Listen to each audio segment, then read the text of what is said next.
Ek het 'n werk gehad waar ek vroeg uit by die huis is en laat by die huis kom. Jy kan seker ook saamstem met hierdie. As jy my nie ken nie, ek is Melzain en ek is 'n digitale bemarker. Ek moes altyd vroeg opstaan en vroeg werk toe kom. Laat by die huis het ek gekom. Ek val 5 uur uit en ek het so 6 uur eers by die huis gekom. Dan is dit aand, jy moet eintlik net eet, bad en gaan slaap.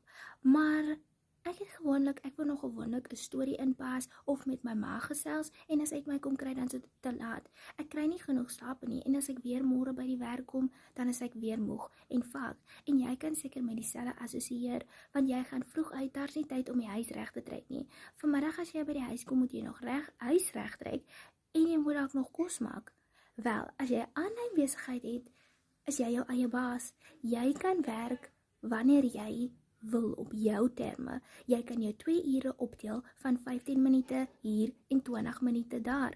Jy het geen risiko nie, jy het geen uitgawes nie, jy kry 100% want die geld is jou en daar's geen middelman nie. Jy kry jou geld in jou eie bankrekening of jou PayPal rekening van jou website af. Met 'n $900 transaksie het jy R15,000 in jou bankrekening. Met 4 $900 transaksies is dit R60,000 in jou bankrekening en dis nog nie eers maand einde nie. Dis sommer in die middel van die maand. Wat kan dit nie vir jou beteken nie?